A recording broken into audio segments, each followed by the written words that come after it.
17.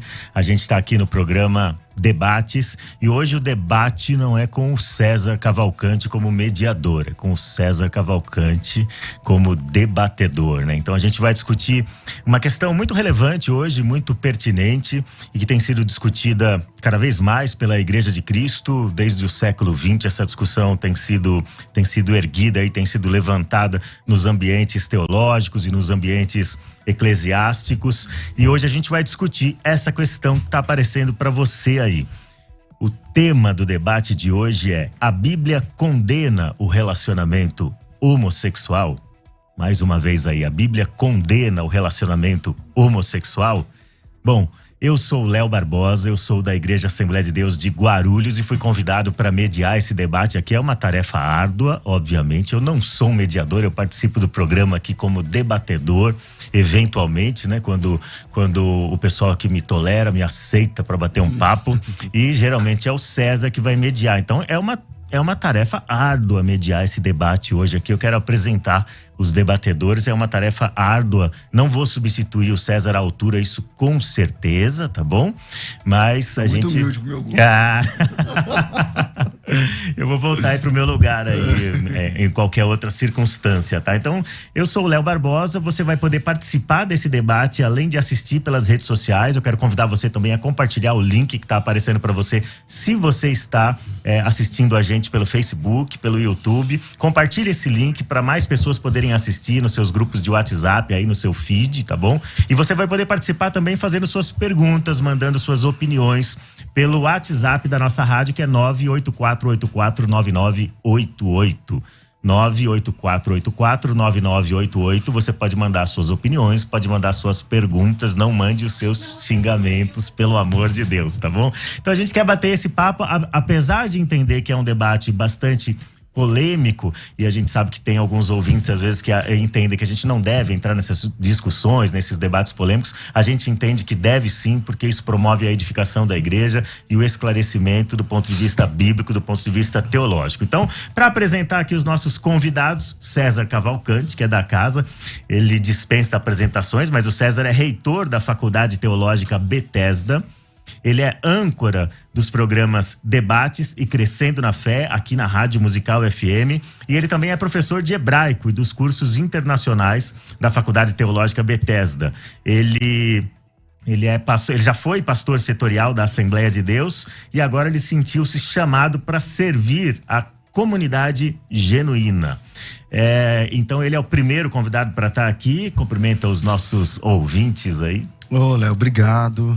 Lana, obrigado ao pessoal da produção aí.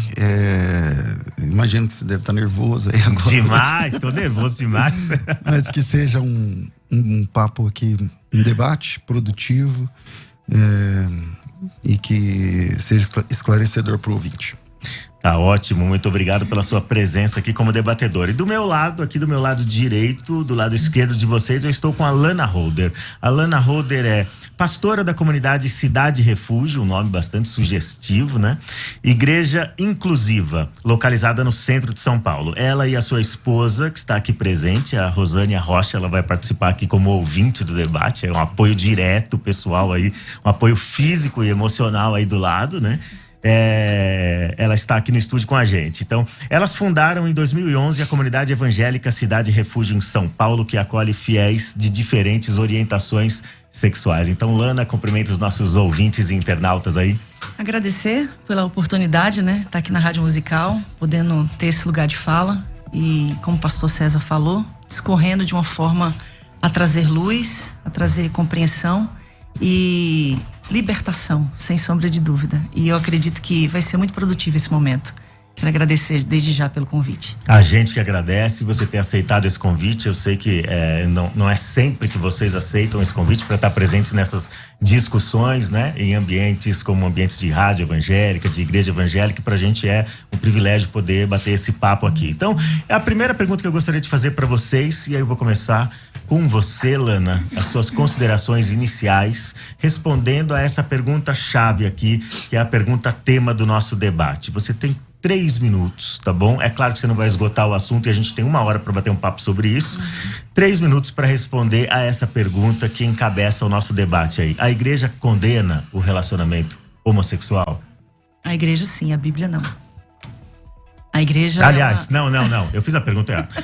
A Bíblia, tá vendo? É um nervosismo, César. Okay. A Bíblia condena o relacionamento homossexual? Não, a Bíblia condena relações homogenitais de caráter de culto pagão. Mas a Bíblia não trata da questão relacionada à orientação sexual do indivíduo. É óbvio que nós estamos falando aqui de um contexto dentro dos 66 livros que compõem a Bíblia protestante. Então a gente tem aí 3 versículos específicos que falam sobre esse assunto, né? 2 no Antigo Testamento e 1 no Novo Testamento. A gente tem inclusive uma expressão usada por Paulo, que é uma neologia que ele cria para falar sobre esse assunto, que remete às questões relacionadas aos 2 textos encontrados no livro de Levíticos. Então tudo parte realmente de uma questão de interpretação. Então, óbvio, se eu for fazer uma interpretação fundamentalista desses textos, eu não posso usá-los com essa visão e excluir a visão de usar dessa hermenêutica fundamentalística, desta exegese fundamentalista, somente para esse texto, mas eu preciso usar também para todo o contexto bíblico. E aí a gente vai abrir um leque de muitas outras situações que a gente precisa trazer para essa mentalidade fundamentalista, legalista, que rechaça essa questão relacionada à homossexualidade. Então tá bom. Então, do seu ponto de vista, tem uma questão hermenêutica, né? A questão de interpretação desses textos bíblicos que tratam do assunto. Então, para falar sobre hermenêutica, então tem um professor de hebraico aqui também. Então, César, pastor César, a mesma pergunta eu quero direcionar a você. A Bíblia condena relacionamento homossexual?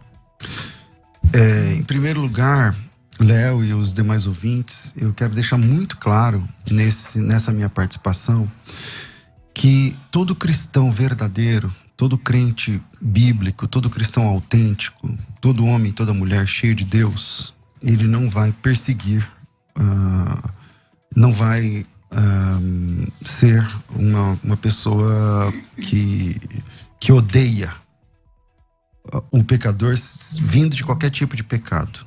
Então, a primeira fala que eu quero deixar clara é essa, né? Não há um discurso de ódio da minha parte ou da parte dos cristãos que entendem ser bíblicos quando discordam desse tema, tá? Então não quero que... E se eu for interpretado assim, por favor, na mesma hora você fala, eu me senti ofendida e tal, eu não quero fazer isso em nível pessoal. Mas a pergunta é clara: a Bíblia condena o homossexualismo? Sim.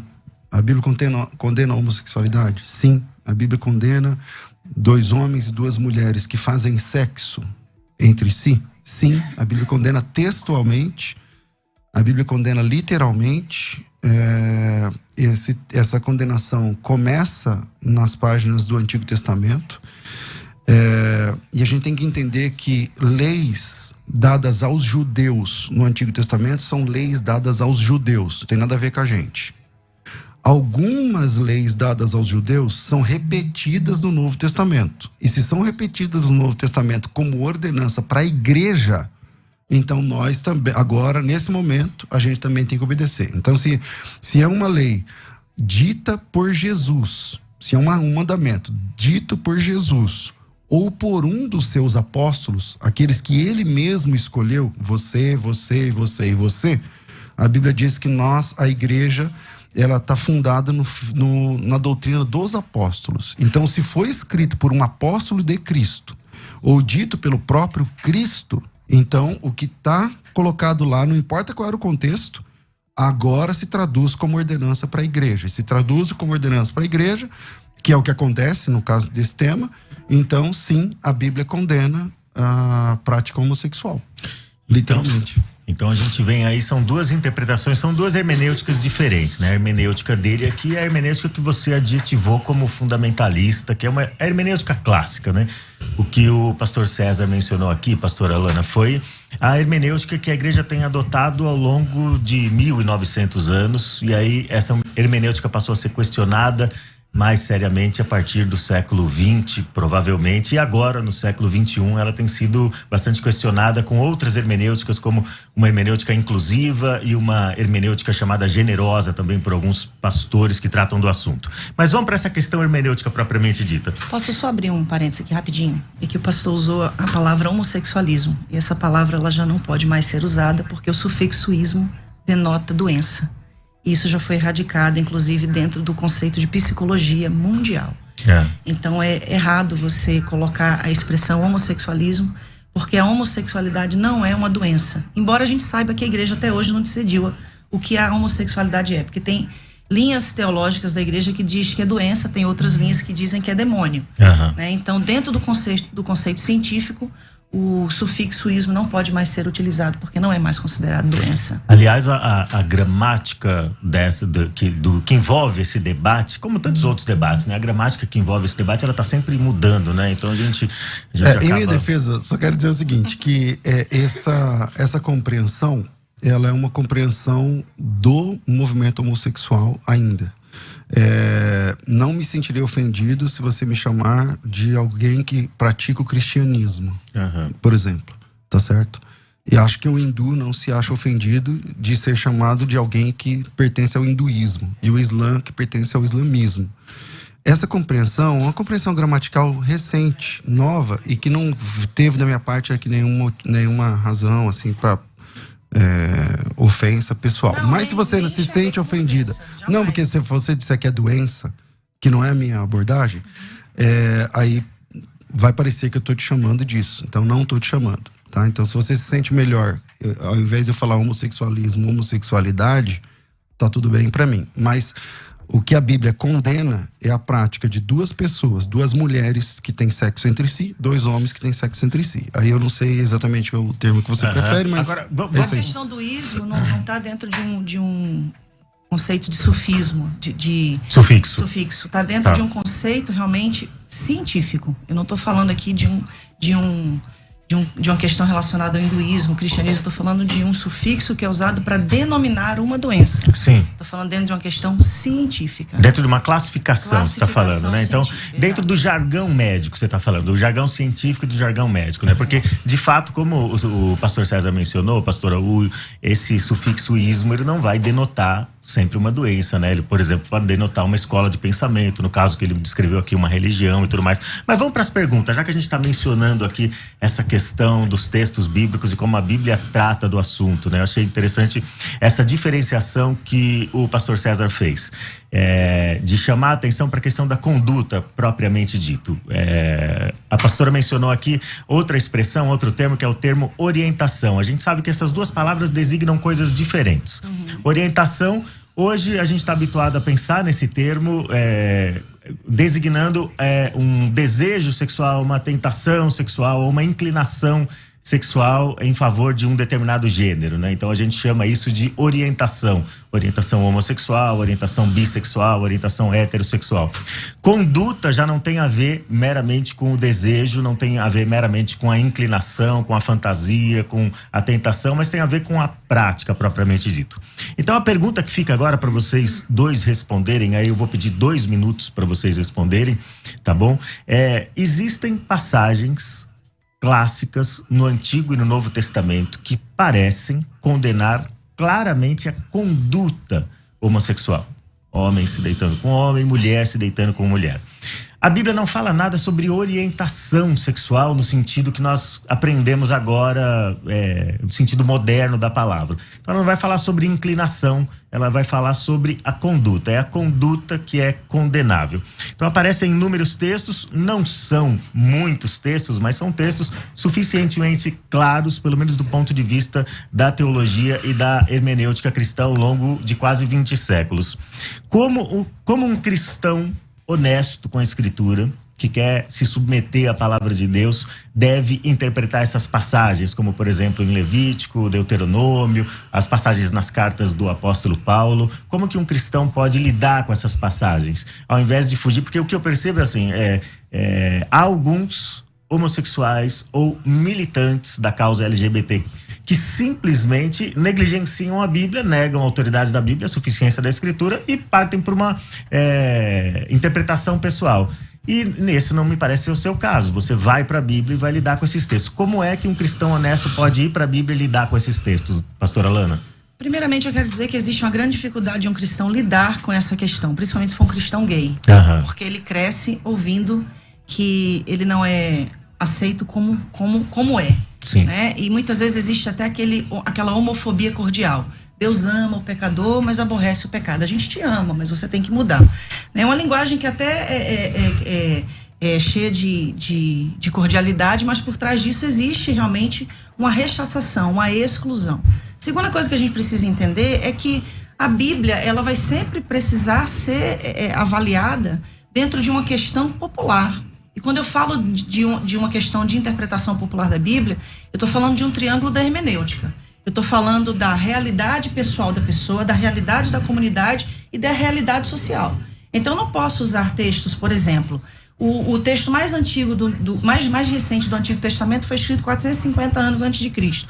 O mais recente do Novo Testamento, 90 anos depois de Cristo. Aí eu pego palavras que foram usadas nesses textos e insiro um vocábulo que foi criado em 1868 por Karl Marx Bennett, que foi um jornalista austro-húngaro, que era escritor, poeta e ativista dos direitos humanos. Você está falando do termo homossexual. E aí a gente usa esse termo que foi criado no século XVIII século XIX para colocar aí em textos bíblicos que foram escritos séculos, milênios antes dessa ocasião. Então a gente precisa realmente fazer uma leitura popular, uma leitura que traga a manifestação da graça, porque se eu for escolher textos aonde eu vou dizer, não, esse texto aqui do Antigo Testamento eu posso aplicar hoje, mas esse aqui eu não posso. Então por que eu tenho que selecionar textos das Escrituras e dizer o que vale e o que não vale para o cristão da atualidade? E uma outra coisa que responde a sua pergunta pontualmente, nenhuma passagem bíblica condena a homossexualidade, o sexo entre pessoas iguais no conceito de orientação sexual, mas a Bíblia não fala sobre orientação sexual. Se a gente for falar do que a Bíblia não fala, existem muitos temas atuais que a Bíblia também não fala, mas a gente usa a palavra de Deus como a nossa bússola no conceito de princípios divinos. Então o que eu estou querendo trazer aqui todas as vezes que a Bíblia fala, 2 vezes no Antigo Testamento e 1 vez no Novo Testamento, sobre relações homogenitais, inclusive somente no Novo Testamento é que se fala sobre relações homogenitais entre mulheres, que é o famoso texto de Romanos 1, 26, 27. Então a gente vai entender que todo o contexto, ele fala de questões de cultos pagãos. Em Levíticos, o contexto está inserido dentro dos rituais egípcios e cananitas, de onde o povo veio e para onde o povo estava indo. Então, o problema da igreja em si é a gente querer pegar esses textos isolados, fazendo uma exegese e não a exegese, dando uma interpretação de acordo com aquilo que a gente compreende. E nisso, não só dentro desse conceito, porque se a gente for falar sobre isso só dentro da questão da homossexualidade, a gente vai pecar contra fatores que são muito também relevantes, aos quais precisou-se haver essa abertura de compreensão para se trazer uma luz de graça sobre determinados e N outros assuntos. Tá bom, pastora. Agora vou fazer a mesma pergunta para ele, né? Então ela mencionou aí que muitas vezes a gente faz uma exegese. Para quem está ouvindo aí não sabe a diferença entre exegese e exegese. Exegese é quando você extrai o significado ou depreende o significado do texto. Exegese é quando você impõe um significado espúrio ao texto. A Bíblia trata dessas questões claramente, pastor? E se a Bíblia trata, como que um cristão deve chegar para esses textos e que hermenêutica ele deve usar? Que interpretação ele deve dar para esses textos? Bom, sempre na pauta que eu falei no começo, com todo respeito, pessoal que você merece, ela citou aí um jargão meio evangélico, né? Que Deus ama... Como é? Deus ama o pecador e aborrece o pecado. Beleza. Bom, o que a Bíblia diz, pessoal? Infelizmente, Deus não aceita ninguém como a pessoa é. Deus não aceita a mim como eu sou, Deus não aceita você como você é. Porque se Deus aceitar a gente como a gente é, não precisa de graça, não precisa de salvação, não precisa de mudança de vida, não precisa de conversão. Se Deus me aceita como eu sou, eu tô falando de todos, tá? Tô falando de todos e todas. Eu tô falando de mim, inclusive. Se Deus me aceita como eu sou, então não precisa de Cristo, não precisa de salvação, não precisa de redenção, não precisa de igreja, não precisa de batismo, não precisa de nada. Agora, a grande notícia da graça é que Deus não te aceita como você é, mas Ele te recebe como você está.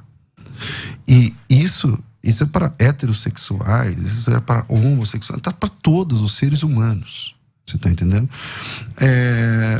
A leitura bíblica, eu não sei exatamente, aí a gente pode tratar, e eu acho que o tempo é muito curto, mas a leitura bíblica, você enxerga, parece que 2 textos no Antigo e um no Novo Testamento, né? Para mim, um texto já é suficiente, mas tem muito mais do que esses 3 textos que tratam a respeito do tema, que desenvolvem esse tema. E a grande questão é que Deus, ele não aceita, porque a questão, eu não estou falando da homossexualidade, eu estou falando da prática homossexual. Uma pessoa pode ter desejo por qualquer tipo de prática sexual e ser salva. E tá tudo bem, eu creio assim na Bíblia. Tá lá em Mateus capítulo 19, acho que 10 ou 11 ou 12, que você deve conhecer bem o texto. A pessoa pode ter uma vontade de um desejo sexual e suprimir essa vontade por ela mesma, por devoção a Deus. E tá tudo bem, entende? Agora, o que Deus condena, o que a Bíblia condena textualmente, peremptoriamente, é a prática sexual entre 2 homens ou 2 mulheres. E nisso, ela mesma falou que tem alguns textos, tem 2, ela diz que tem 2 no Antigo Testamento e 1 no Novo Testamento. Esses próprios textos já não bastariam para resolver o problema, porque são 3 textos. Tá bom, quantos textos tem para fazer ceia? Ordenando a ceia. E você faz a ceia na sua igreja. Então, o número de textos não é um argumento. Se o texto está no Antigo Testamento, então nós temos um parâmetro moral. Se ele é repetido no Novo Testamento, então nós temos uma regra para a igreja. Então, está repetido no Novo Testamento? Tá. Então, esquece o Antigo. A gente pode ir lá no Antigo, a minha área é o hebraico, eu até sou melhor lá no Antigo, não manjo muito do grego, sei ler, escrever, mas não sou, assim, sou alfabetizado apenas. Mas eu quero trabalhar com o texto do Novo Testamento, que nem é a minha especialidade. É a ordem de um apóstolo? Está na Bíblia Sagrada? Então a Bíblia diz. Eu só queria pontuar uma coisa muito importante, que ele falou que eu disse que tem 3 textos, mas eu não disse que tem 3 textos que condenam a homossexualidade. Eu disse que são 3 textos que condenam relações homogenitais relacionadas a culto pagão. O que você chama de homogenital, para eu entender? Atos homogenitais. Então, o que você chama de ato homogenital? De 2 homens, de 2 mulheres. Sexo entre iguais. Sim, relacionado a um culto pagão. Da mesma maneira que, se houver esse sexo heterossexual, heteronormativo, para um culto pagão, também vai ser condenável. Então, da mesma maneira. Então, o desafio é, eu entendi. Você está dizendo que quando a Bíblia condena no Antigo Testamento, é porque tem, no bojo da condenação do sexo, tem a ver com um culto pagão. A prostituição cultual. A prostituição cultual. Legal. Independente do gênero. Mostra isso no texto. Sim, em Levítico, se você ver o contexto. Não, mostra o texto. Mostro. O contexto. Agora mesmo. Aonde está o paganismo? Sim. Ali de religião? Vamos lá. Dentro do contexto de Levítico 18, ok? Se a gente for em Levítico 18 e Levítico 20, eu não estou falando de um texto, pastor. Agora não é mais texto. Não, eu estou falando de um contexto. Então. Não, todo o tempo eu falei de contexto. Eu falei que o que a gente não pode... Mas o que é contexto? Contexto é o que está em volta do texto. É o antes e o depois. Isso. Tem 2 tipos de contexto. Pelo jeito você fez teologia, é legal. É legal conversar com quem manja. Tem contexto imediato e contexto remoto. Sim. Você está falando do contexto imediato ou do remoto? Eu estou falando dos 2 contextos. Então apresenta ele no bojo do texto. Em volta ali do texto, pode ser... Para ler Levítico 18, para ler Levítico 20... Porque eu vou ter que ler todo o contexto. Porque nesse contexto não só fala da questão relacionada a atos homogenitais. Fala da prostituição cultual. Então, tudo que está relacionado à prostituição cultual, seja entre heterossexuais, seja entre homossexuais, vai ser condenado. Então, agora é difícil mostrar isso no texto, né? Porque você sabe que essa é uma compreensão teológica sua, mas não textual. Não tem texto nem contexto. Então o senhor Você faz tem assim, uma interpretação de Levítico 18 dizendo o seguinte: aqui onde fala isso, é por causa disso, disso, disso. Aí eu respeito. Sim. Agora, se você disser assim, é por causa disso, disso, por causa desse texto, aí beleza, é só apresentar o texto. Porque o maior problema da gente hoje é a gente pegar esses textos isolados para condenar milhares de pessoas. Quando o senhor fala assim, Deus aceita a gente como a gente é. Sim, eu nunca neguei isso. Não sempre disse isso, não. Eu disse Sim. que Deus não aceita a gente como a gente é. Não, que Deus recebe a gente como nós somos como e nós nos estamos. leva. Exatamente. Entendeu? Então, isso é óbvio. Isso a gente sabe. Agora, a pretensão é a gente dizer isso para um homossexual e falar que ele precisa sublimar a sua sexualidade. É o mesmo de eu chegar pro senhor e falar assim: não, Deus te ama assim como você é hétero, tá? Mas você não pode ter relações com uma mulher. Você não pode viver a sua sexualidade. Olana, pastora, é o seguinte. Esse exemplo que você está dando é um exemplo recorrente dentro da igreja cristã e dentro da fé cristã. Você se deparar com um cristão heterossexual, Sim. com impulsos pelo gênero oposto, e dizer para ele que ele precisa sublimar isso. Eu não diria sublimar, mas que ele precisa refrear seus impulsos para submeter a sua vida a Cristo, ao senhorio de Cristo. Então, o convite de Cristo para o discipulado é esse: negar a si mesmo, tomar a sua cruz diariamente e segui-lo. Então, o heterossexual também tem de refrear seus impulsos. Essa não é uma exigência imposta exclusivamente para o homossexual. Agora, essa questão de hermenêutica que vocês estão mencionando... Uma coisa é ele refrear os impulsos, outra coisa é ele ser impedido de exercer a sua sexualidade. Sim. De usufruir da sua sexualidade. Então, ambos são convidados a submeter a Cristo, certo? Sim. Então, ambos vão ter que apresentar alguma forma de renúncia. O mesmo evangelho para todos. Agora, quando você está lidando com esses textos de Levítico, pastora, o que você mencionou é o seguinte: esses textos estão relacionados à prostituição cultural porque eles são orientações para os hebreus que entraram na Terra Prometida e eles não devem se comportar como os pagãos. Correto. Então é esse contexto geral, mais amplo aí que você está usando. Em Romanos capítulo 1, como que vocês lidam com o texto de Romanos capítulo 1? Também há uma prostituição cultural aí? Totalmente. Paulo está falando da idolatria. Do início ao fim do capítulo 1 de Romanos. O contexto da sociedade romana era uma sociedade completamente idólatra. Paulo está falando porque eles deixaram de adorar a Deus. Paulo está enfatizando isso. Inclusive, quando eu falei no início dessa questão da palavra que Paulo cria, que é essa neologia, né, da palavra aceno coital, Paulo tira do livro de Levítico. Aceno, homem, coital, cama, homem de cama. Quando a gente fala da outra palavra que também existe no Novo Testamento, no grego, o malakoi. Quando a gente vai pegar a palavra malakoi e vai trazer a tradução da palavra malakoi, a gente tem... há uma linha que diz que é afeminado, né? Mas existe outra linha. Sim, a nova tradução na linguagem de hoje vai dizer que são homossexuais passivos e ativos, né? Ela vai impor que é mais esdrúxulo ainda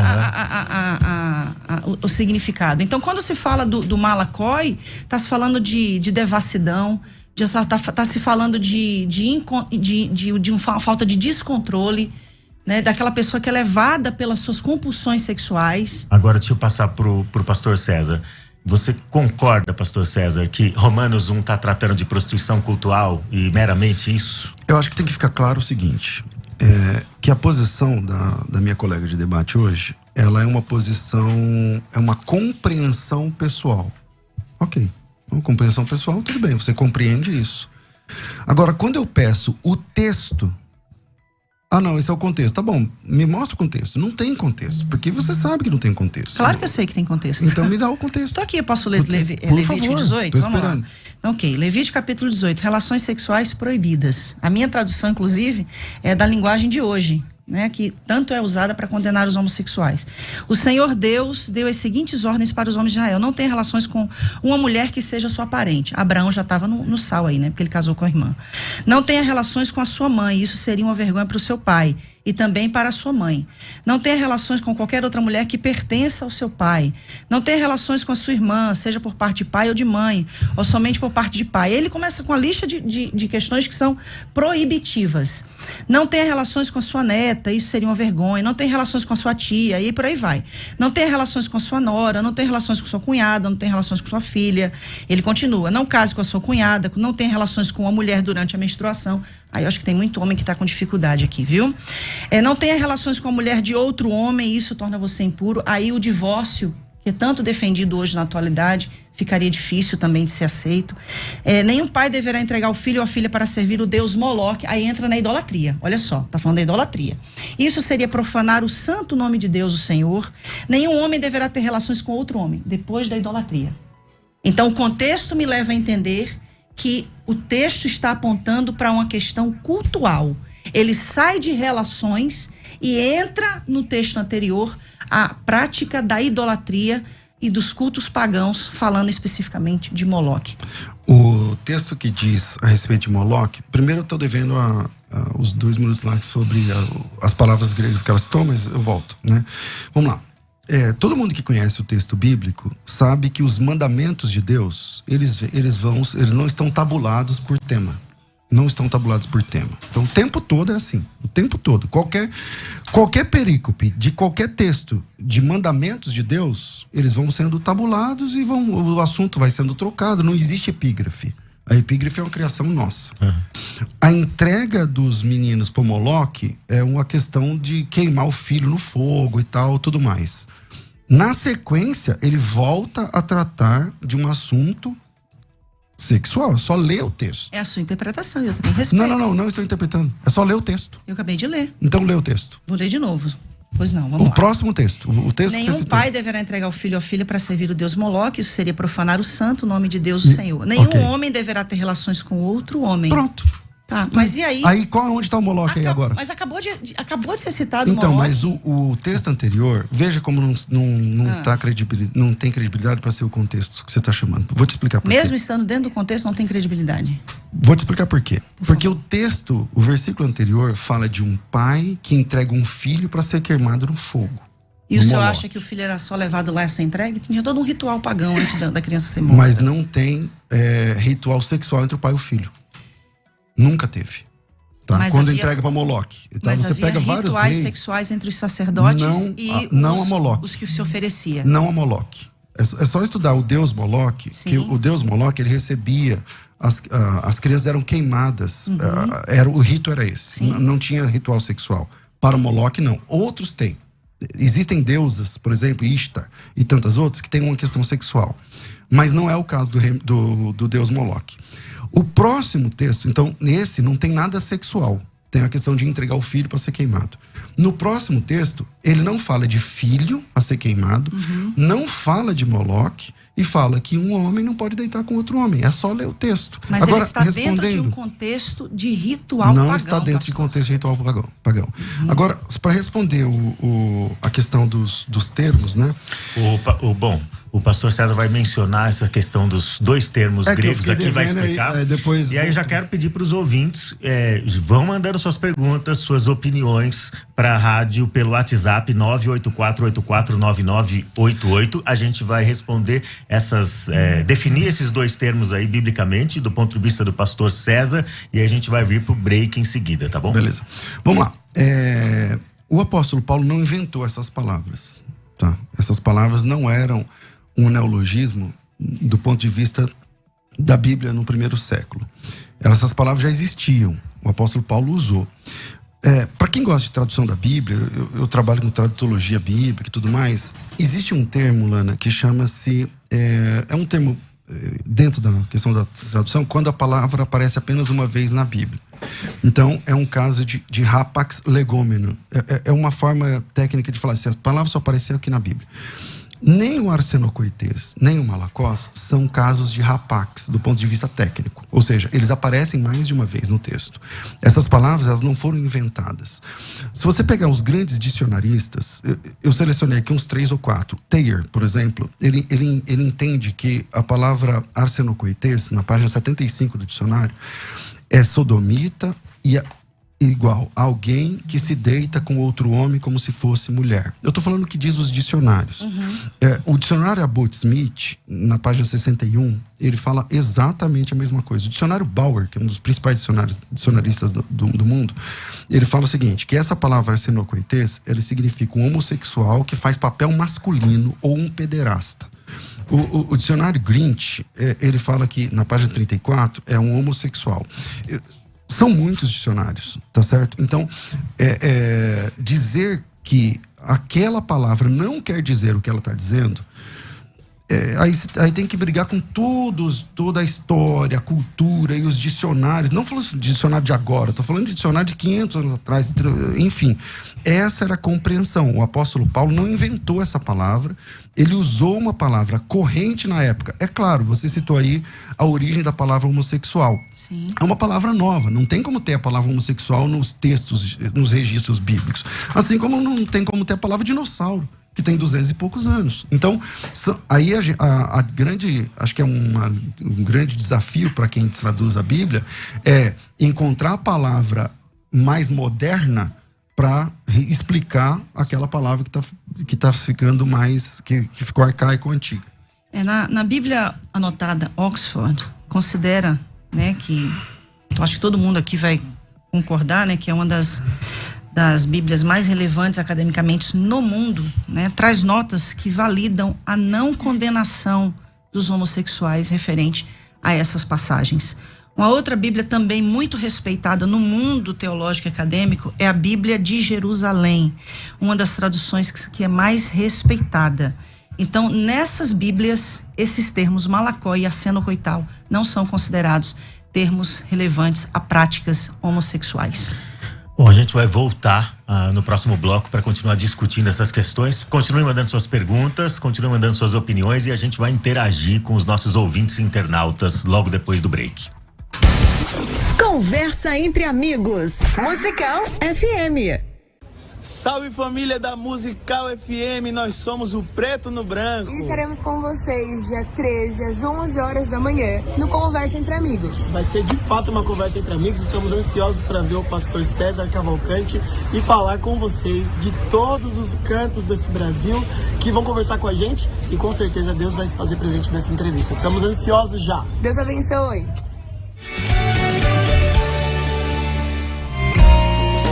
Olá, meu irmão, minha irmã. Você tem dado a devida importância à sua visão? A saúde dos seus olhos é prioridade para você? Sim? Então esta informação te interessa. Vamos falar de Lever, um suplemento de luteína e zeaxantina com vitaminas que atuam diretamente na sua visão e auxiliam no tratamento da catarata, glaucoma. Você tem sofrido com vista cansada? Já não consegue identificar o destino do ônibus à distância? Tem dificuldade para ler um livro ou as mensagens nas suas redes sociais? Então está na hora de usar Lever e ver a vida com outros olhos. Ligue agora mesmo para a nossa central 11 4750 2330. 11 4750 2330. Diga que você é ouvinte da Musical e tenha condições exclusivas de pagamento. Estamos esperando sua ligação. Ligue agora 11 4750 2330. 11 4750 2330. Enxergue melhor e viva bem com Lever, luteína e zeaxantina.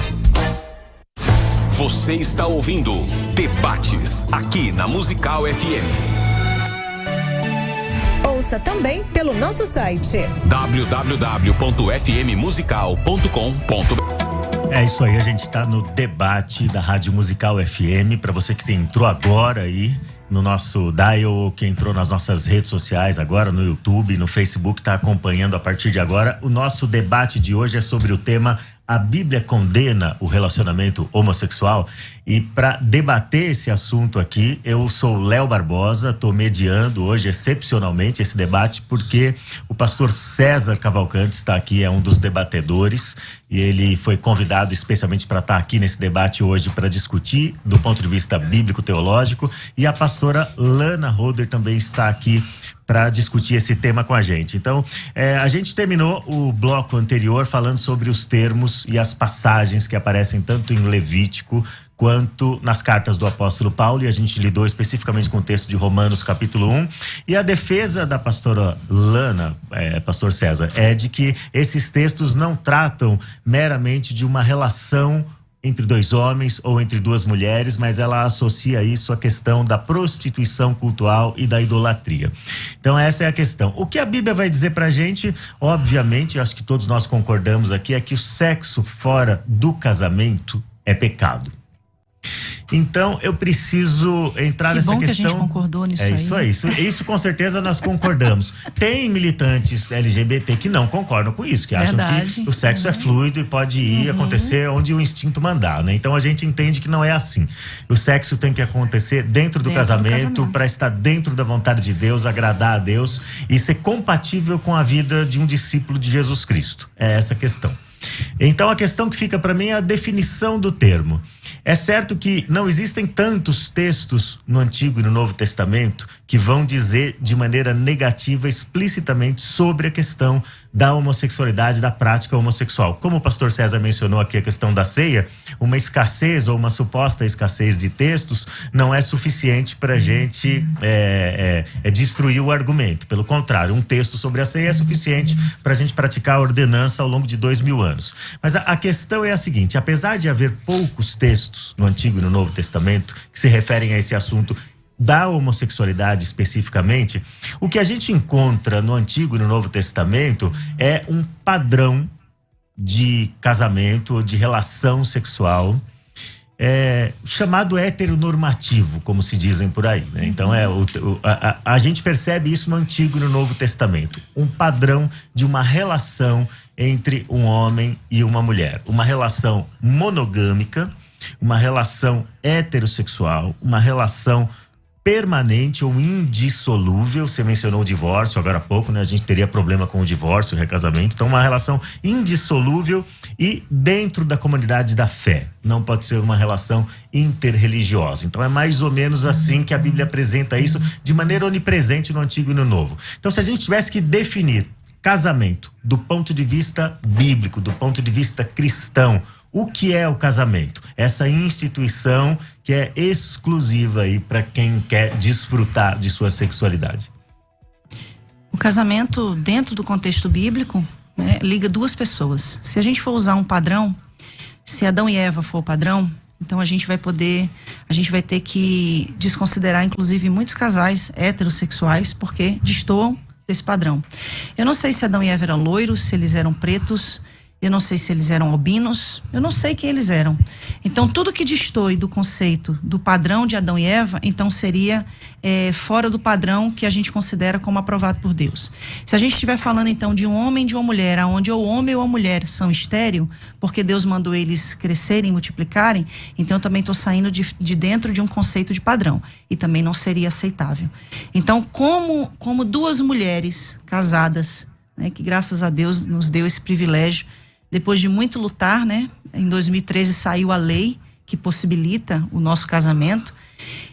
A gente concorda que o casamento, ele acontece a partir do momento em que duas pessoas se amam, se respeitam e estão dispostas a viver uma vida monogâmica, né? Na fidelidade, na lealdade e dentro do conceito de fé das Sagradas Escrituras. Então, para mim, para Rosânia, o que nós ensinamos na nossa comunidade, que inclusive o sexo é permitido por Deus, sim, abençoado por Ele dentro da instituição do casamento. É o mesmo ensinamento que a gente aprendeu na Assembleia de Deus, né? A única coisa que destoa é a questão de aceitar-se os homossexuais, toda a comunidade LGBTQIA+, e o mais que tiver aí, que sejam recebidos, porque há essa questão da inclusão através da morte sacrificial de Cristo na cruz, porque Ele veio para morrer por todos, e isso se inclui a todos, então inclui a nós. E quando Jesus fala em Mateus capítulo 19, como o próprio pastor César já trouxe aqui a citação, né, do casamento, e ele também fala ali dos eunucos, né? Então eu acredito muito sim que a palavra eunuco está se associando àqueles que destoam do que é comum, ou seja, aquilo que seria diferente. Pastor César, como que se define casamento do ponto de vista cristão, do ponto de vista bíblico? Do jeito que a Bíblia fala. Quando ela diz que eu não sei se o Adão e a Eva eram tipo loiros, não sei o que lá, tal, ou morenos, não sei o que, e se um loiro, se ele é loiro, ela é morena, não sei o que. Então, obviamente, né, os biotipos não importam. Eu não saber como era o Adão e a Eva não me dá direito de duvidar que é um homem e uma mulher. Entende? Não dá para fazer teologia, Lana, no silêncio das escrituras, no que a Bíblia não diz. Então, por exemplo, lá em Romanos capítulo 1, que você que citou primeiro, diz assim, no versículo 18: porque do céu se manifesta a ira de Deus sobre toda a impiedade, injustiça dos homens que detêm a verdade em injustiça. Porquanto que de Deus se pode conhecer, neles se manifesta, porque Deus o manifestou. Porque as suas coisas invisíveis, desde a criação do mundo, tanto o seu eterno poder como a sua divindade, se entendem claramente e se veem pelas coisas que estão criadas, para que eles fiquem indesculpáveis. Não tem nada a ver com paganismo. Deus está falando para toda a humanidade. Porquanto, tendo conhecido a Deus, não o glorificaram como Deus, nem lhe deram graças. Antes, em seus discursos, se desvaneceram o seu coração e insensato se obscureceu. Dizendo-se sábios, tornaram-se loucos. E mudaram a glória de Deus, do Deus incorruptível, em semelhança à imagem do homem corruptível. Essa imagem é o quê, pastor? Eu vou concluir o texto. Mudaram a imagem do Deus... do Deus incorruptível, em semelhança à imagem do homem corruptível. Pelo que também Deus os entregou às concupiscências dos seus corações e à imundícia, para desonrarem em seus corpos entre si. Porque mudaram a verdade de Deus em mentira e honraram e serviram mais a criatura do que o Criador, que é bendito eternamente. Pelo que Deus os abandonou às paixões infames, porque até as suas mulheres mudaram o uso natural, contrário à natureza. E semelhantemente também os homens, deixando o uso natural da mulher, se inflamaram em sua sensualidade, uns para com os outros, homem com homem, cometendo torpeza e recebendo em si mesmos a recompensa que convinha no seu erro. Ele não está falando de nenhum tipo de religião pagã. Ele está dizendo o seguinte: você tirou a glória de Deus e preferiu a glória sua. Ao invés da imagem de Deus que Deus fez, você preferiu buscar os seus próprios deleites. O texto é o texto, entendeu? Então, não tem essa história de que isso aí é um culto pagão e tal. Infelizmente, Deus, ele não aprova o relacionamento entre homem com homem, mulher com mulher. Quando eu digo infelizmente, porque eu sei que essa é a luta de muita gente. E eu entendo que é uma luta grande. Mas a nossa natureza é caída. Então, o nosso coração, Jesus Cristo disse, lá em Mateus, que no nosso coração está cheio de adultério, de mentira, de engodo, de assassinato e tudo mais. Então, eu não posso dar vazão à minha natureza e dizer assim, porque essa é a porta, Lana, essa é a porta que, se a igreja entender do jeito que você está querendo que a igreja entenda, vai abrir a porta para um monte de outras coisas que todo mundo vai ter que achar natural, e essa é a porta para... Eu não estou te acusando, por favor, estou dizendo que isso pode ser a porta lá na frente para relações sexuais, inclusive com crianças. Por quê? Porque eu senti. Eu sinto, é honesto o meu sentimento, e eu não quero discutir o sentimento. A questão é que a Bíblia condena a prática. Se a Bíblia condena a prática, tem duas saídas. Ou você se atém ao que a Bíblia diz, ou você abandona o que a Bíblia diz. Agora vamos para as perguntas dos ouvintes. Eu preciso ler o mesmo texto que ele leu, só um pedacinho, tá bom? Eu vou usar a nova tradução da linguagem de hoje, que usa homossexual passivo e ativo, tá bom? Vamos lá. Eles sabem quem Deus é, Romanos 1:21. Mas não lhe dão a glória que ele merece. E não lhe são agradecidos. Pelo contrário, os seus pensamentos se tornaram tolos, e a sua mente vazia está coberta de escuridão. Eles dizem que são sábios, mas são tolos. Em vez de adorarem ao Deus imortal, adoram ídolos. Que são eles. Se parecem com seres humanos ou com pássaros ou com animais de 4 patas. Então, o senhor dizer para mim que nesse contexto não existe idolatria, o senhor está Não, idolatria ele diz É que existe, autolatria, né? é autolatria, não é contexto pagão. Mas é um contexto pagão, porque Roma era uma cidade pagã. Vários templos pagãos, inclusive a religião que predominava era a adoração à deusa Diana. Eu vou para um áudio, tá bom? Pra gente ver as perguntas dos ouvintes. Vamos sentir esse termômetro aí de como estão os ouvintes. A direção ali tá dizendo, não, vamos continuar debatendo, vamos continuar discutindo. Pode ser? Então vamos lá, pastora. Vamos continuar aqui, então. Deixa o áudio pra lá, vamos continuar aqui. Eu acho que já não dá mais tempo. Uma pergunta que eu quero fazer, então, para vocês dois. Aí eu quero direcionar uma pergunta para você, pastora, e direcionar uma pergunta especial para você, pastor. Então, vou começar com o pastor agora, porque eu comecei quase todas as perguntas com você. Então, deixa eu conversar com o pastor aqui. A pergunta que eu queria fazer para ti: quais são os maiores desafios, pastor, de pastorear o coração de alguém que luta com impulsos homossexuais ou que sente que tem uma orientação homossexual? E aproveitar com essa pergunta você já pastoreou alguém nessas circunstâncias, nessa condição? Tá, essa pergunta vai ser a mesma para ela? Não. Ah, tá. Mas se você quiser responder primeiro, fica à vontade. Porque às vezes, acho que ela queria falar mais coisas. Se você quiser, fica à vontade. A única coisa que eu quero ressaltar aqui é como é desesperador para quem faz parte da comunidade LGBTQIA+, ver que a igreja associa a homossexualidade com a pedofilia.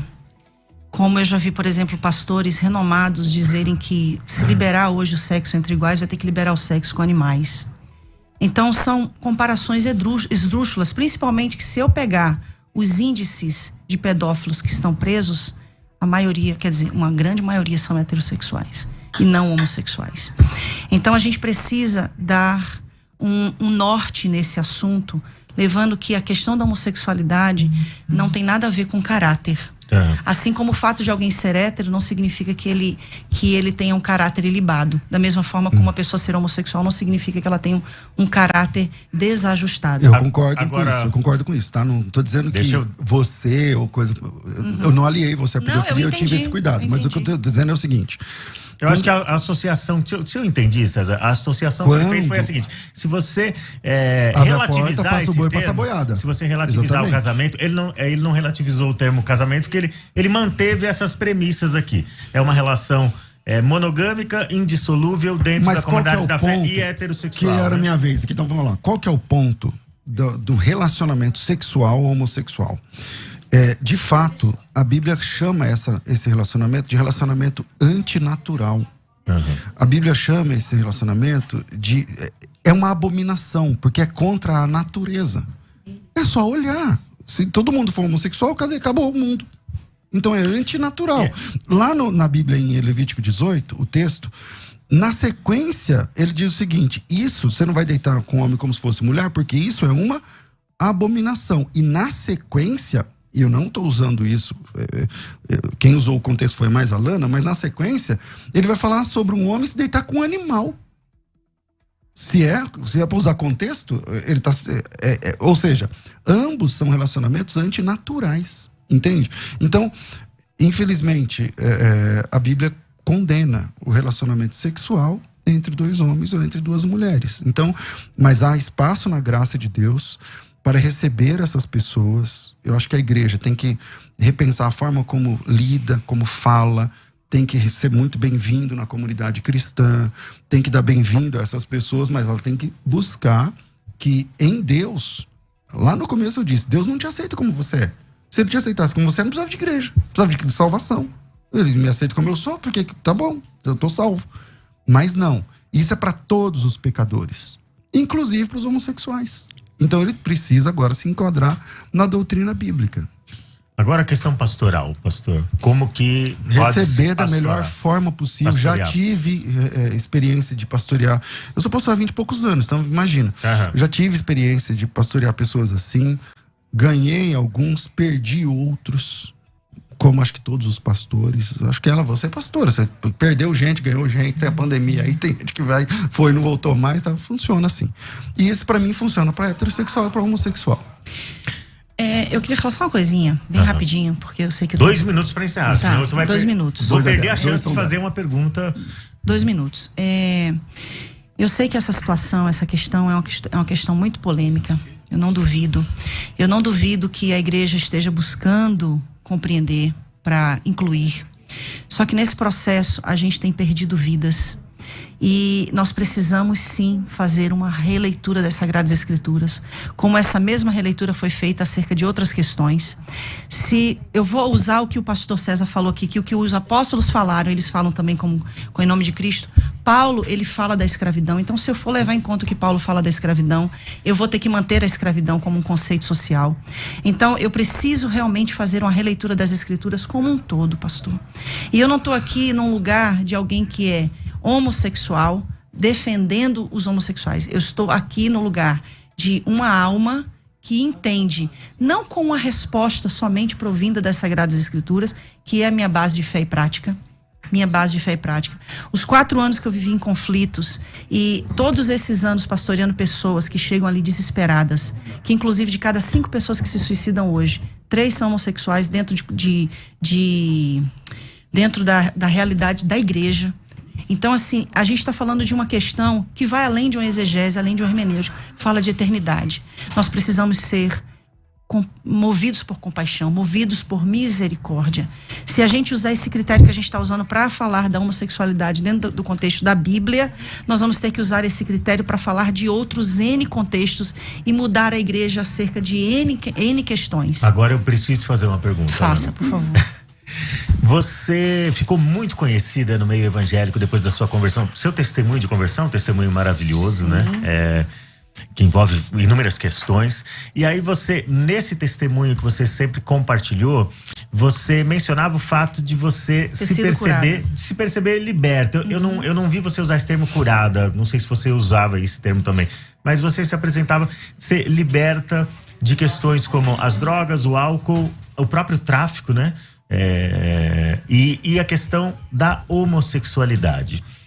Então você enfatizava bastante isso, seu testemunho era bastante relevante, bastante pertinente, justamente por causa dessas questões, né? Não só da homossexualidade. Mas a pergunta que eu tenho para fazer para você estava enganada nessa época? Você estava enganada? Eu estava tentando desesperadamente. Porque eu aprendi que a minha sexualidade me levaria para o inferno. E eu amo a Deus e eu não quero ir para o inferno. Então, se aquilo me condicionava a uma eternidade longe de Deus, eu estava disposta a mudar.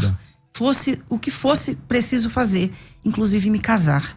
E quando Paulo fala, inclusive, da questão antinatural, é aquela questão de você se deitar com um homem é antinatural para você. Você se deitar com um homem é antinatural para você. Eu me deitar com um homem é antinatural para mim. Então, eu buscava desesperadamente por uma mudança. Jesus fala que o que contamina não é o que entra, é o que sai, né? Então, eu buscava, através das palavras, determinar uma cura para minha vida. E Jesus mudou. Me tirou das drogas, me tirou do alcoolismo. Não foi do tráfico, literalmente, mas no sentido de subir e descer morro para comprar drogas. Jesus mudou a minha vida, o que podia ser mudado. Agora, gente, olha, o tempo passou voando, os ouvintes e internautas perceberam isso e a gente percebeu aqui também mais do que ninguém. Então a gente vai ter um bônus, vai ter bônus track hoje, tá bom? A gente vai encerrar o programa aqui no Dial, na rádio de vocês. A gente vai encerrar, mas a gente vai continuar mais meia hora de conversa, de debate, de bate-papo aqui para os canais virtuais, YouTube e Facebook, certo? Então, YouTube e Facebook a gente vai continuar batendo um papo. Para quem está acompanhando pela rádio e não consegue acessar agora, pode acessar depois para assistir. Eu quero agradecer aqui, me despedir no ar de vocês dois, pastor César Cavalcante, pastora Lana Holder, e aí a gente vai seguir no debate nos canais sociais, tudo bem? Tudo bem. Então vamos lá, gente, sigam aí. Você ouviu Debates na Musical FM. Dentro de alguns minutos, este programa estará disponível no seu aplicativo de podcast. Basta digitar Debates Musical FM e ouvir a qualquer momento, quantas vezes quiser. Disponível para Spotify, Deezer e os tocadores da Apple e Android. Musical FM. Mais unidade cristã. Plantar uma árvore, escrever um livro, ter um filho e ser mesária voluntária. Adotar novos hábitos, fazer novos amigos e ser mesário voluntário. Comer, rezar, amar e ser mesária voluntária. Acrescente uma missão importante na sua vida. Nas próximas eleições, seja mesária ou mesário voluntário. Cadastre-se em justiçaeleitoral.jus.br/mesário ou pelo seu aplicativo e título. Justiça Eleitoral, a justiça da democracia. O próximo programa é uma produção independente. Todo conteúdo é de responsabilidade de seus idealizadores.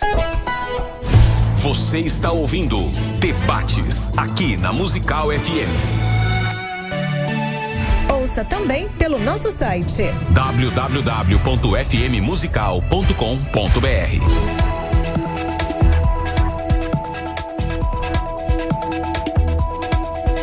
Eu não tô me ouvindo. Agora eu tô me ouvindo. É isso aí, gente. A gente vai continuar essa conversa. Hoje foi excepcional. Hoje é um debate especial e foi tão especial que a gente vai ter uma esticadinha aí.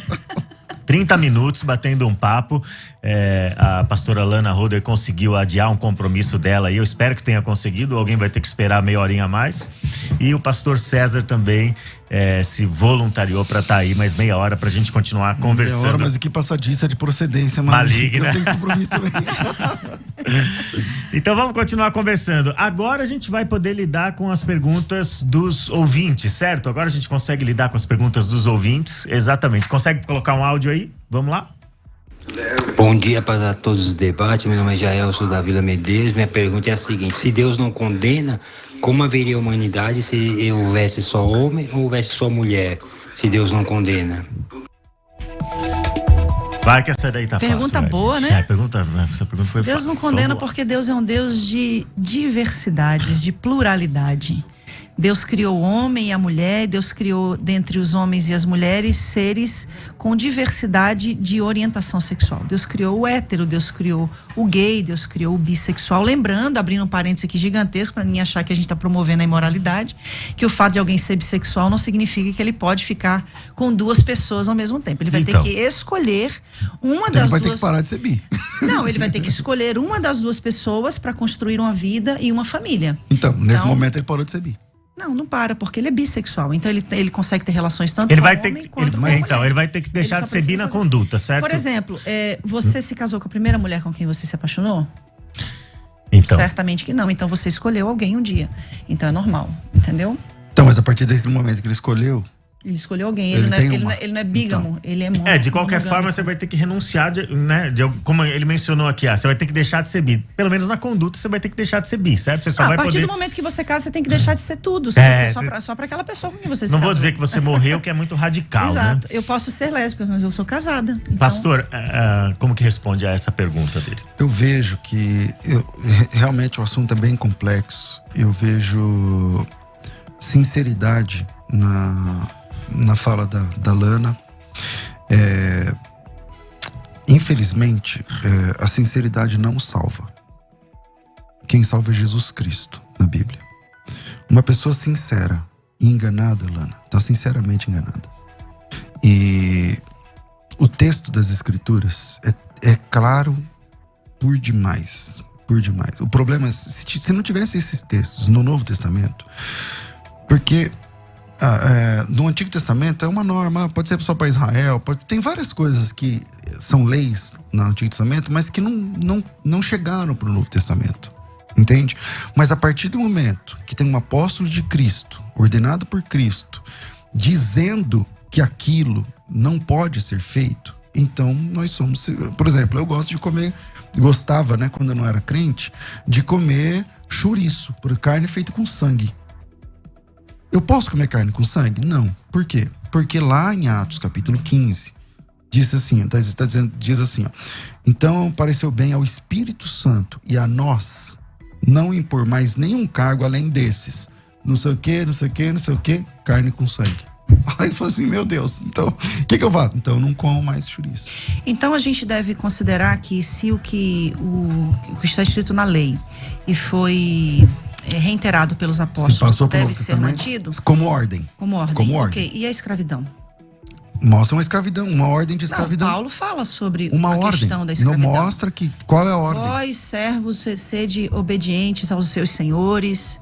Tem outros textos agora que eu obviamente não vou lembrar de cabeça, mas um desses, por exemplo. Então, em primeiro lugar, a gente tem que entender que quando a gente fala da escravidão, a gente tem na nossa cabeça a nossa experiência brasileira. E a experiência escravagista brasileira foi uma das piores e mais cruéis do mundo. Qualquer escravidão é cruel, né, pastor? Então, é que depende do que você entende como a palavra escravidão. Por exemplo, lá em Êxodo, quando fala do escravo, o escravo, ele é assalariado, ele tinha que ser digno, ele tinha que receber abono, ele tinha que receber percentual não podia sofrer violência em cima do que o patrão ganhava. Então, quando a palavra em português é escravo, mas não coaduna com a palavra escravidão que a gente tem setada na nossa cabeça. Então, quando o homem tem uma dívida, ele tem uma filha, de acordo com o Êxodo também, ele pode vender a filha para pagar. Aonde está essa ordem no Novo Testamento? Não, volta lá de novo no que eu falei, da escravidão, querido. pastor. Então, da escravidão. Então, a fala da escravidão, de novo, se tem uma ordem de um apóstolo no Novo Testamento para a igreja, é norma para a igreja. Agora, a gente tem que entender o que é escravidão. Lá, na própria lei lá, não é a escravidão que a gente tem de experiência aqui no Brasil. O senhor sabe que eu concordo 100% com o senhor? Isso é bom. E o importante aqui é que eu digo isso com propriedade de que é bom que o senhor faça essa defesa em questão da escravidão. Da mesma forma que eu faço essa defesa não em questão estou defendendo da a escravidão. Não, no sentido do que o senhor disse, exatamente. Né? Então, da mesma forma como eu também faço a minha defesa na questão da interpretação acerca da questão da homossexualidade que a igreja usa para condenar os homossexuais. O que a Bíblia condena, a palavra sodomita, ela foi relacionada aos homossexuais a partir de 1000 anos depois de Cristo, através de São Tomás de Aquino. Antes disso, ela não era um termo relevante para os homossexuais. Ela era um termo usado somente para denotar imoralidade. Fosse de um homem homossexual, fosse de um homem heterossexual. Então, essa palavra passa a ser associada ao homossexual através da teologia provinda de São Tomás de Aquino. Então, assim, a gente precisa entender que a Bíblia passa por toda uma interpretação que vem dentro de um contexto religioso de milhares de anos. A gente precisa entender tudo o que vem nesse pacote, que é uma série de questões. Somente no século XIV, no século XV, a mulher é considerada um ser com alma, porque antes ela era considerada sem alma. Não pela teologia cristã, tá? Sem validade. Não pela teologia cristã. Mas da mesma forma. E nem pelo texto sagrado. É porque vocês estão usando a teologia cristã para falar dessa questão relacionada aos homossexuais. E eu estou trazendo a questão da teologia inclusiva. Não, mas Tomás de Aquino é teologia cristã. Sim. Então vamos lá. Se eu te apresentar um texto mais antigo do que o ano 1000, Tomás de Aquino acho que é 1200, né? 1100 e pouco. 1100 e pouquinho, Se eu te apresentar um texto onde sodomia é junto com pecado de homossexualismo, tá bom pra você? Homossexualidade, tá bom pra você? Pastor, a partir do momento que eu entendo que a palavra sodomita, ela foi utilizada para fazer menção a atos homossexuais, para mim não tá bom. Porque para mim a palavra sodomia... Então o que você faz com o texto de Judas? A palavra... Ali fala de ir após a carne, você tá falando dos anjos. Não, lê o texto. Né? Sim, eu leio, eu conheço o texto. Eu posso ver na sua? Porque Pode, essa minha versão ela é da década de 40. Sim, fica à vontade. Podia ter trazido uma Bíblia mais moderna. Eu quero aproveitar, já que vocês estão mencionando o termo sodomita, houve uma interpretação errada. Qual foi o pecado de Sodoma? Nossa, essa pergunta é boa, hein? Peraí, deixa eu só ler então o que eu... Vamos aproveitar Judas para discutir isso. O que eu falei aqui, que é o seguinte, ó. Versículo... Eu acho que ela conhece o texto, né? Lembre-se dos anjos que não ficaram dentro dos limites da sua própria autoridade, mas abandonaram o lugar onde moravam. Eles estão amarrados a correntes eternas. Que versão é essa aqui? É a nova linguagem de hoje. Eles estão amarrados em correntes eternas, embaixo na escuridão, onde Deus os está entregando para o juízo daquele grande dia, que serão condenados. Lembrem-se dos moradores de Sodoma e Gomorra e das cidades circunvizinhas. Sodoma está aqui no meio. Que agiram como aqueles e cometeram imoralidades e pecados sexuais. Dizer que quem aliou a sodomia, o pecado de Sodoma, ao pecado de homossexualismo foi Tomás de Aquino. Homossexualidade. Desculpa de novo. A prática homossexual, tudo bem. A prática homossexual, dizer que foi o Tomás de Aquino no século XII, Então faltou ler esse texto, porque o texto diz que o pecado de Sodoma e cometeram imoralidades sexuais e sofrem, enfim, tal. Na Bíblia, o texto grego fala sobre também a questão homossexual e antinatural, né? A ideia é essa. Então, isso já desclassifica a ideia de que quem inventou essa história foi o Tomás de Aquino. Aí a gente porque esse texto é do primeiro século. Eu não sei o senhor, mas eu tenho muita humildade em dizer que eu pouco tenho essa profundidade, né, de grego e de hebraico. E aí eu tenho que recorrer a quem realmente entende do assunto. Eu estou diante aqui de alguém que tem um... Não, grego não é muito minha área, né? Mas tudo bem. E aí eu vou sempre recorrer a teólogos que vão me dar essas respostas, tá? E aqui tá dizendo que o real significado, de acordo com a Bíblia de Jerusalém, que foi a Bíblia que eu já citei aqui hoje, essa questão indo após outra carne, está falando no sentido referente a seres de natureza semelhante, que é na ocasião de Gênesis 6, quando diz que os homens se casaram, que as mulheres se casaram com os filhos dos homens, que no caso ali estava falando dos anjos ou dos filhos de Deus, se uniram aos filhos dos homens. Essa interpretação também pode fazer, de acordo com a Bíblia de Jerusalém, tá? Não estou usando as minhas palavras aqui. A interpretação também pode fazer referência às práticas pagãs, como ritos orgiásticos e o bestialismo. Então, dentro dessas questões, a gente vai sempre esbarrar, pastor César. Tomando como base a Bíblia de Jerusalém, lembra que um tempo atrás eu falei da palavra rapax legomena, que é uma palavra que aparece só um texto uma vez na Bíblia? Pois é, Judas é um caso desse. Então, toda vez que aparece um caso de rapax numa tradução bíblica, é um caso muito difícil de resolver. Porque imagina que aparece uma palavra que só aparece ali. Então como que a gente faz? Você precisa ir para outros textos. Uma boa exegese. Você pega a mesma palavra e fala, vamos ver essa palavra empregada em outros textos para buscar o sentido real da palavra. E a palavra ali, que aparece o caso de rapax, é o versículo 5. A palavra grega oiketerium. Então, o versículo 5, eu não estou lendo Judas, que eu estava lendo na Bíblia dela, mas eu vou tentar pegar aqui. Em Judas, capítulo 1, versículo 5, ele diz o seguinte... peraí, mais um minutinho, nada nessa mão, aqui. Versículo 6, desculpa, eu falei 5, mas é o 6. E aos anjos que não guardaram o seu, aí aparece a palavra oiketerium, do grego. Algumas versões vão dizer estado original, a sua acho que fala habitação, veja que tem diferença de habitação para estado original. O que é oiketerium no dicionário? Parece que, levando em conta, e ela tá certa, quando cita Gênesis 6, ali os anjos, eles deixaram a sua natureza angelical e se inflamaram com mulheres. Então são naturezas diferentes. Anjo com mulheres. É um problema isso. Entende?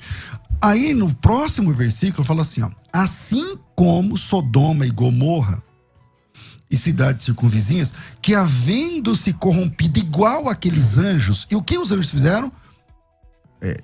Levando em consideração a própria Bíblia que ela citou, Jerusalém. Antinatural. O caminho antinatural, o sexo entre duas naturezas que não eram compatíveis do ponto de vista de Deus. Aí ele diz o seguinte, assim como Sodoma e Gomorra, cidades circunvizinhas, havendo se entregado à prostituição como aqueles anjos, seguindo após outra carne. O outra carne é o sarque heteros, né? Uma carne diferente daquela, no contexto sexual. Mas eu estou citando esse texto, a gente pode até ficar fazendo exegese aqui, mas a questão é, não foi Tomás de Aquino, não foi no século XII, que começou a ter o link entre sodomia e pecado sexual. Não foi. Não foi. Está na Bíblia esse link. Esse link está na Bíblia no Antigo Testamento. Esse link está na Bíblia no Novo Testamento. Tomás de Aquino apenas é um dos que citou, mas muito antes de Tomás de Aquino, Ana, se você quiser depois dar uma estudada, muito antes de Tomás de Aquino, os pais da igreja sempre associaram sodomia com pecado sexual. Imoralidade. Imoralidade não sexual. Homossexualidade. Diferente. Imoralidade sexual, homossexual também. Quando a gente usa essa fala, pastor, a gente está dizendo que a imoralidade é algo somente inerente ao homossexual. Como se o heterossexual não pudesse ser Então, por favor, imoral. não estou usando isso. Então, mas é isso que eu estou dizendo. Não estou usando isso. Essa é a interpretação que se dá. A imoralidade também é homossexualismo também, mas é muito mais. Como se a imoralidade fosse algo inerente do homossexual. Quando o senhor fala sobre a homossexualidade vista na Bíblia como algo abominável, eu queria te fazer uma pergunta. Qual é o pecado evidente que levou o povo de Israel, o povo de Judá, para o cativeiro? Qual é o pecado? A base do pecado? O cativeiro babilônico? Sim. Idolatria. Idolatria, ok. Então vamos lá. Ezequiel capítulo 16, tá? Versículo 48. Jerusalém, juro pela minha vida, diz o Senhor, que a sua irmã Sodoma e os povoados que ficaram ao seu redor nunca pecaram tanto quanto você e os seus povoados. Sodoma e suas filhas eram orgulhosas, porque tinha muita comida e viviam no conforto sem fazer nada. Porém, não cuidaram dos pobres e dos necessitados. O profeta Ezequiel está dizendo que o pecado de Sodoma e Gomorra não foi a homossexualidade, como se diz. Está dizendo que o pior pecado foi o pecado de Jerusalém, pior do que o pecado de Sodoma e Gomorra. Porque o pecado de Sodoma e Gomorra, segundo o profeta Ezequiel, foi a fartura de pão, a fartura de tudo que tinham sem... Foi a injustiça social. A injustiça social. A condenação dos profetas no Antigo Testamento, ela sempre se dá com base nessa tríade. A injustiça, a idolatria e a imoralidade. Exato. E como o pastor César menciona, a imoralidade também abrange a questão da relação homossexual. Bom texto. Posso comentar? Pode. Eu queria te fazer uma outra pergunta. Então, anota aí pra você não esquecer. Uma é Ezequiel 16. Anota aí pra você não esquecer. É 16 o quê? É 16, a partir do 48. Vai. Quando o senhor fala antinatural, eu queria fazer uma pergunta. Deus age de forma antinatural? Deus é o único ser livre, ele faz o que ele quiser, Lana. Parafizim, no grego, né? Deus age Deus de faz forma... o que ele quiser. Sim, Deus age de forma antinatural? Age. Esse antinatural que a gente está se referindo, enfatizando tanto aqui, fala exatamente da questão da natureza do ser. Pastor, desesperadamente buscando a tal cura gay e a tal libertação gay, eu me casei com um homem. Eu tive 2 filhos, perdi o primeiro filho com aborto natural, tive um segundo filho, buscando desesperadamente essa cura ou essa tal libertação, me submetendo a uma relação heterossexual por acreditar que me impor aquilo mudaria a minha natureza, porque a minha natureza deveria ser heterossexual. Uhum. Então, assim, o que nós precisamos fazer, e aqui eu tô falando, não é como uma pastora, é como uma alma. Como uma alma que recebe ali na igreja todos os dias pessoas desesperadas. Você acha honesto você falar isso que você tá falando? Por exemplo. Em que sentido? Vou te explicar. Você acha honesto você dizer assim, ó, eu desesperadamente, eu tô te entendendo como alma, tá? Sim. Eu desesperadamente, buscando uma cura gay, me submeti a um casamento. Você foi obrigado a casar, Lana? Alguém pôs uma arma na sua cabeça? Alguém falou pra você assim, vou concluir a pergunta. Alguém falou assim, ó, só tem um jeito de você se libertar. É casando. É tendo um relacionamento sexual. É transando com um homem. É gerando filho.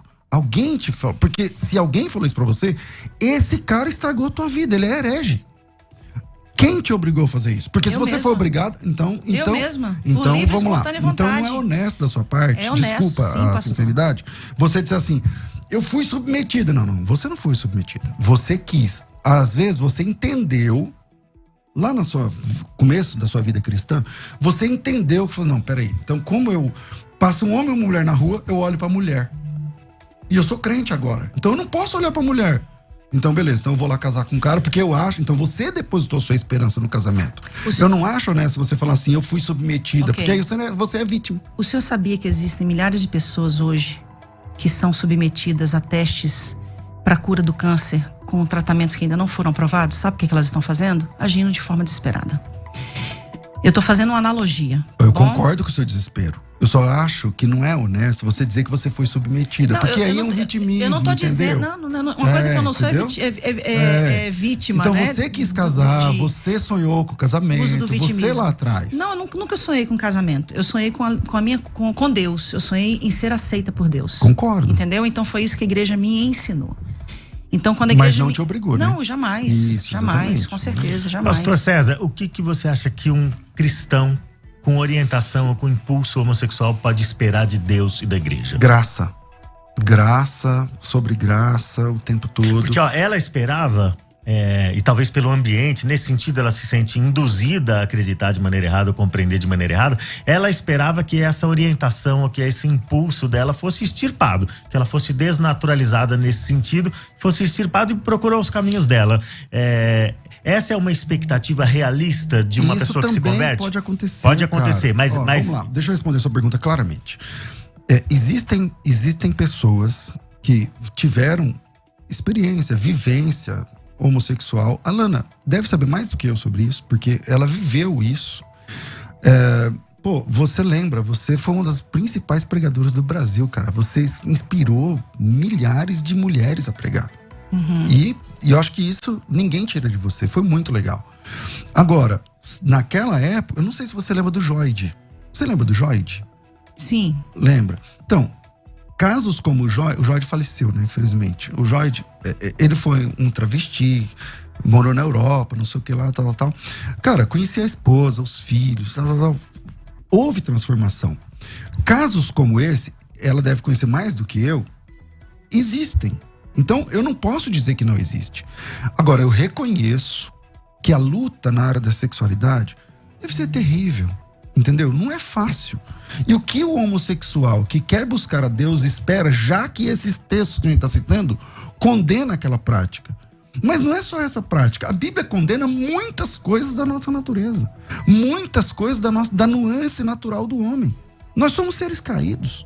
Então, eu vou ter tendências e vontades e desejos que não são permitidos pela Bíblia. Que nessa nova dieta, no cristianismo, esse prato não serve para mim.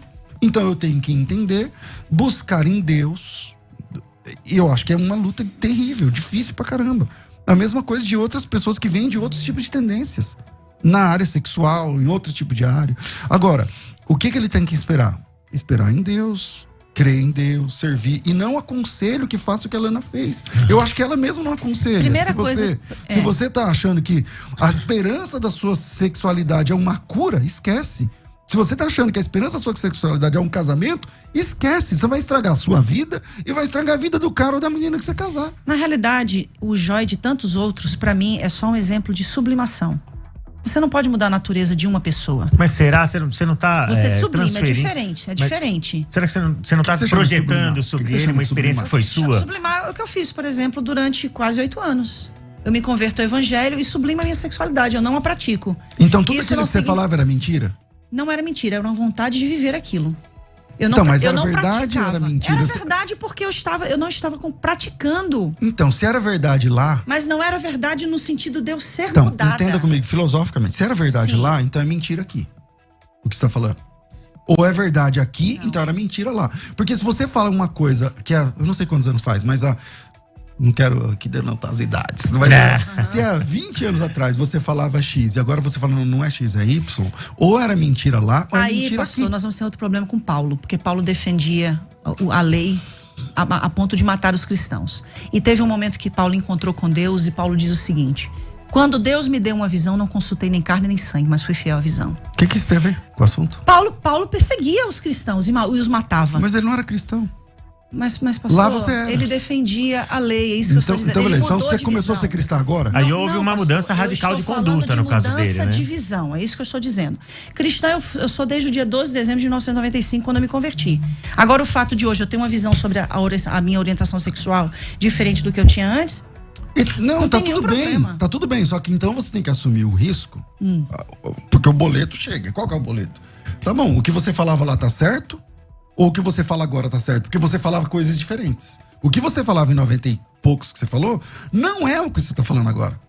Então, ou é mentira aqui, ou era mentira lá. É que você ficou... Lana, pastora, acho que você ficou com dó de falar que você estava enganada.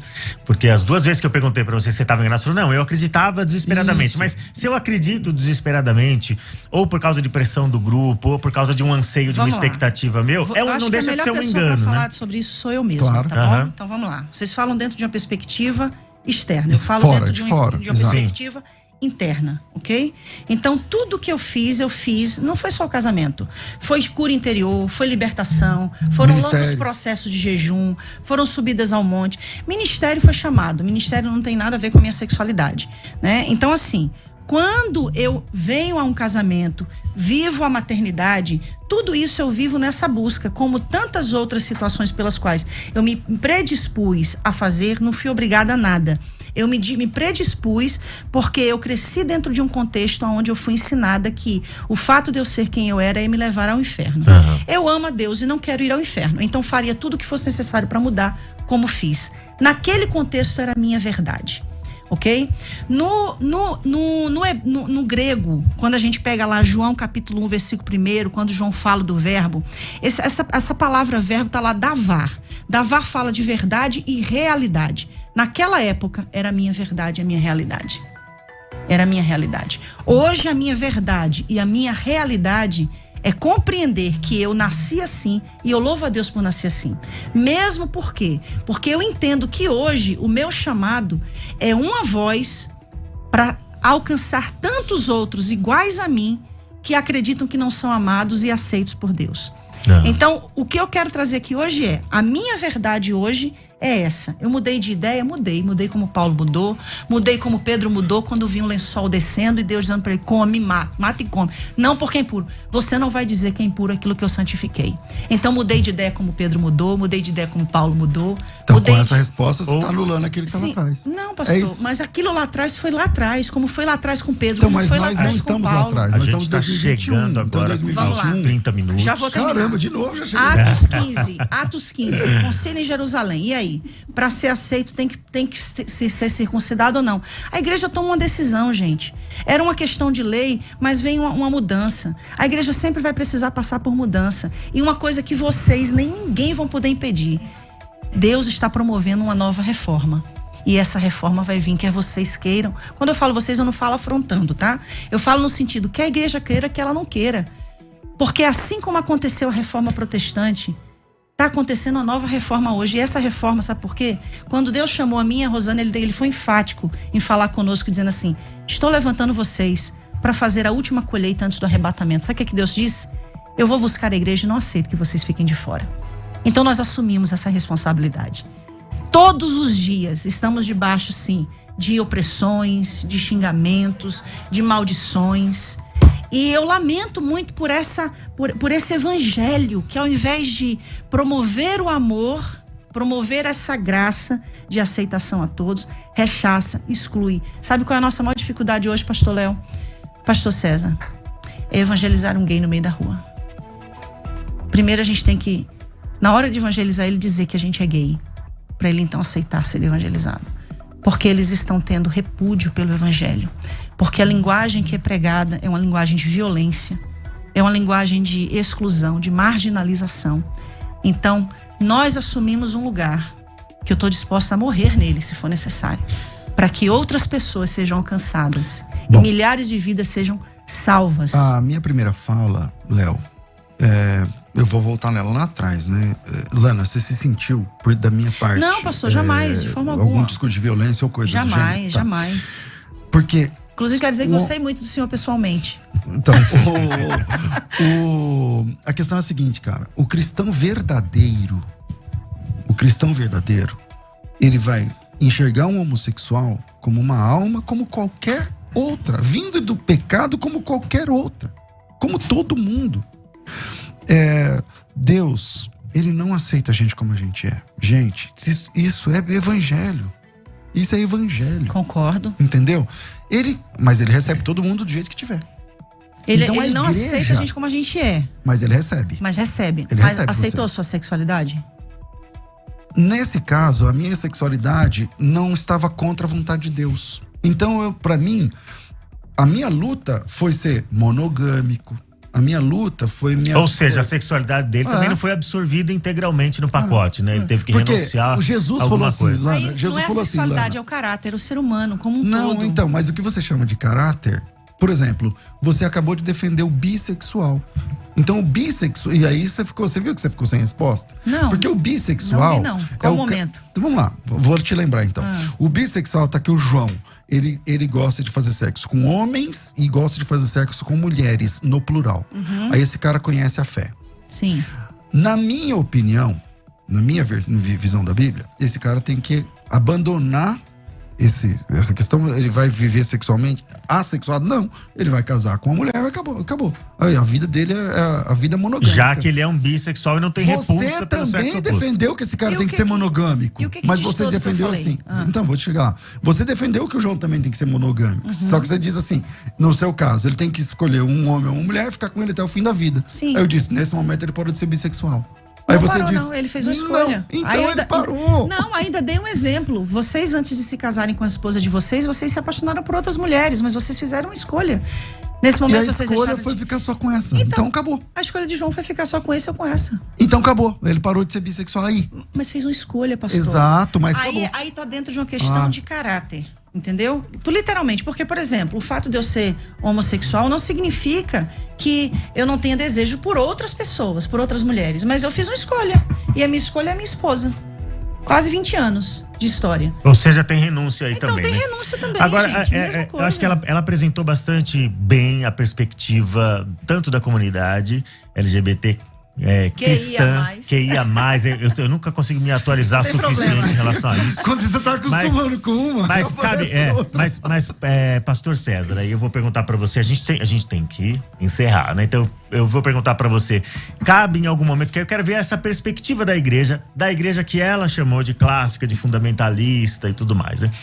Na perspectiva dessa igreja, pastor, cabe um meia-culpa no modo como muitos gays foram tratados ou foram empurrados para um casamento ou para um processo de exorcismo, alguma coisa assim. Cabe alguma meia-culpa da igreja? Uma recondução desse processo? No caso da Lana, e é um caso bem legal, porque ela é uma pessoa conhecida no Brasil inteiro e fora.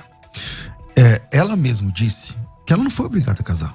Sim, mas a gente sabe que há muitos contextos que são empurrados, então, ou não? Eu não sei, aí eu tenho que ser onipresente. Aí eu tenho que saber tudo. Então, os casos que eu acompanhei, que eu vi, igual a ela, eu já vi outros casos de homem que casou com mulher, por exemplo, que é mais frequente, tá, Lana? Eu acho que você também vê isso, de homem que casou com mulher, transou com mulher, teve filho, e não sei o que lá, e voltou a ser gay. Tem muito caso Ele nunca assim. deixou de ser, pastor. Então, tem muito caso assim. Ele só tentou. Então, tem muito caso desse jeito. Quando ela diz que Deus não liberta, a pessoa não muda a sua sexualidade, você está limitando Deus. Porque eu creio que isso pode acontecer por um milagre de Deus. Por um milagre de Deus. Sozinho é verdade, sozinho você não dá conta mesmo. Pastor, eu creio que Deus pode transformar o senhor numa mulher. Então, Deus deixa eu fazer qualquer coisa. Deixa eu só concluir. Então, ele pode fazer qualquer coisa, inclusive mudar a sua sexualidade. Sim, e mudar a do senhor também da mesma forma. Ele pode. Ele pode qualquer coisa. Então, se ele pode, é nesse quesito que no caso, no assunto aqui, o homossexual deve se apegar. É nesse quesito que ele deve se apegar. Não adianta você casar se você não tá... Se você não sente desejo heterossexual, você vai estragar a sua vida e a vida do cara ou da mulher que você casar. Então, eu acredito... Como cabe uma meia-culpa? Bom, eu nunca destratei um homossexual na minha vida. Eu imagino, Lana, que você deve sofrer muito nos lugares onde vocês vão. E eu acho que nas redes sociais, por exemplo, deve doer muito seu coração, porque eu sei que tem crente que não tem misericórdia, que não tem graça, que não tem leveza para tratar das coisas. E eu sei que, acho que, como sempre, quando você recebe um convite, no off você tá dizendo, a gente é muito criterioso para receber um convite, para atender um convite. E eu sei que quando vocês chegaram, talvez você, o que vai vir por aí? E eu tô, desde o começo que a gente começou a conversar, mas eu sou assim. Eu tô tentando ser leve contigo. Não concordo. Eu não concordo. Mas isso não me dá o direito de ser grosso com você. Exatamente. Mas isso não me dá o direito de ser ofensivo, grosso ou violento contigo. Por quê? Porque eu sou um servo de Jesus, cara. Então, pastor, cabe uma meia-culpa pela igreja? Não, porque a igreja de Jesus, ela não é isso. Agora, tem crente sem noção, como tem macumbeiro sem noção, como tem gay sem noção, como tem um monte de gente sem noção. Agora, eu não posso fazer minha culpa pelos crentes sem noção. Então, o verdadeiro servo de Deus, mesmo não concordando com os pressupostos que ela ensina, ele respeita, ele ama, ele conversa, ele dialoga e tá tudo bem. No fim, ou eu estou certo ou a Lana está certa. A gente tá discordando num ponto essencial. Um dia a gente vai estar diante de Deus. Ou a compreensão que eu tenho está correta, e aí a Lana vai se dar mal, ou a compreensão da Lana tá correta e eu vou me dar mal. Um dia a gente vai estar diante de Deus. Agora, enquanto esse dia não vem, respeito, cara. Enquanto esse dia não vem, vamos nos despedir dos internautas. Você tem um compromisso, pastor. É você que disse que você pode falar alguma coisa, que o compromisso é o seu, mais urgente. Mas aproveita e fala. E também se despede do internauta. Sim. Pode falar do seu livro, pode dar suas redes sociais, tá bom? Pastor, eu quero dizer que, com muito respeito, eu recebo o que o senhor falou, tá? Eu respeito a opinião de todos os internautas. Eu respeito a opinião dos cristãos que divergem da nossa opinião. Eu já pensei assim um dia e me permitir mudar quanto à minha forma de pensar. A minha maior preocupação hoje, pastor, o senhor terminou falando, um dia a gente vai estar diante de Deus. E aí existem duas possibilidades. Da Lana tá certa, de eu tá errado, mas a gente vai estar lá. 50-50. 50-50. Só que existe uma outra questão por trás disso, pastor César. É que se vocês estiverem errado, milhares de pessoas foram lançadas ao inferno por causa desse erro. E, falando a respeito da sua causa, se eu estiver errado, então milhares de pessoas também vão estar indo ao inferno por causa de mim. Só que para tomar uma decisão como essa que eu tomei, de, junto com a Rosânia, começar uma igreja com essa proposta de inclusão, a gente teve muita certeza e muita convicção. E uma convicção que vai além de uma letra, mas de uma experiência com o Espírito. E eu quero dizer que eu acredito sim que Deus está promovendo uma reforma nesses últimos dias, nesses últimos anos. A gente tem hoje a Igreja Batista do Pinheiro lá em Lagoas, que foi também excluída da Convenção Batista por causa dessa releitura das Escrituras. A gente tem uma igreja aqui em São Paulo, a IBAB, que está também sendo excluída por causa dessa questão da releitura das Escrituras. E não é só sobre a questão da homossexualidade. São muitas outras releituras. A mulher tendo seu lugar de significância, os pretos tendo seu lugar de significância. É uma reforma social que está acontecendo. E eu quero dizer que hoje, o meu coração da minha esposa, Rosânia, bate por almas. E o nosso desejo, pastor, é ganhar almas, alcançar vidas. É fazer com que essas milhares de pessoas que estão nos ouvindo agora, que elas saibam que Deus ama elas como elas são, porque elas foram criadas por Ele assim. Salmo 139. Quando me entristeceste no ventre da minha mãe. Eu queria muito, pastor, ser hétero, para poder continuar pregando em todos os púlpitos onde um dia Deus me levou. Mas Ele quis que eu fosse assim, com um propósito excelente, que é de alcançar vidas. Porque o que vocês fazem, milhares fazem.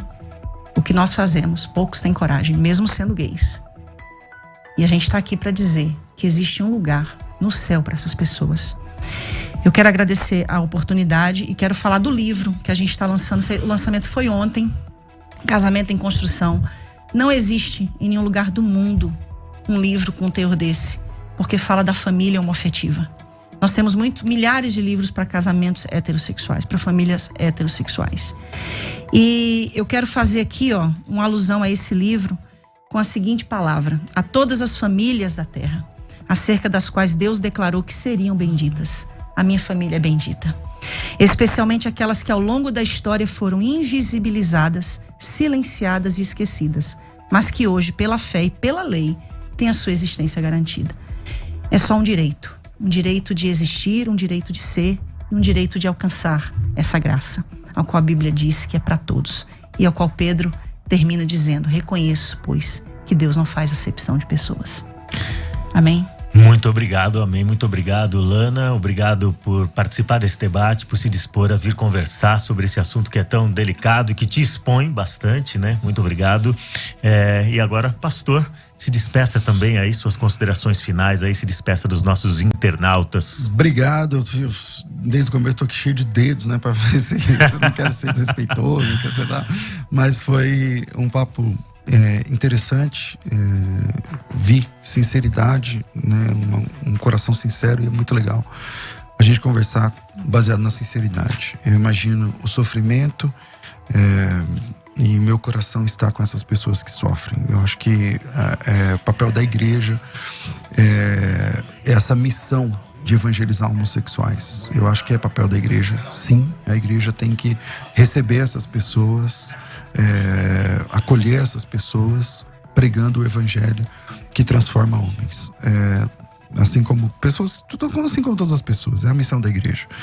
Deus abençoe. Léo, desculpa alguma coisa, Lana, se eu te desrespeitei em algum momento, me perdoa, não foi essa a minha intenção. Em paz, tá tudo ok. Deus ama os héteros também, viu? Fique em Ele paz, falou que viu sinceridade em você diversas vezes aqui. Você viu sinceridade também no pastor? Sim. Então tá ótimo. Tamo junto, gente. Inclusive, quero convidar vocês um dia a irem assistir, participar de um culto na Cidade Refúgio. Não pregar, né? Pregar, a palavra é palavra. Gente, deixa eu agradecer a todos os internautas que ficaram até agora aqui assistindo mais essa meia hora de conversa com a gente. Eu espero que vocês tenham compreendido essa missão dessa rádio de levar discussões que são relevantes, que são pertinentes e que são bíblicas, porque elas estão presentes, como os dois pastores aqui mencionaram, elas estão presentes nas escrituras e por isso que a gente as aborda sempre de maneira honesta, com aquilo que a gente acredita, com a melhor interpretação que a gente pode oferecer, com as ferramentas, com o instrumental que a gente tem, tá bom? Então, Deus abençoe a vida de vocês, compartilhem aí o link, continuem fazendo esse debate alcançar mais gente, tá bom? Muito obrigado aos convidados, obrigado internautas e até mais. Amém. Até mais. Você ouviu Debates na Musical FM. Dentro de alguns minutos, este programa estará disponível no seu aplicativo de podcast. Basta digitar Debates Musical FM e ouvir a qualquer momento, quantas vezes quiser. Disponível para Spotify, Deezer e os tocadores da Apple e Android. Musical FM. Mais unidade cristã.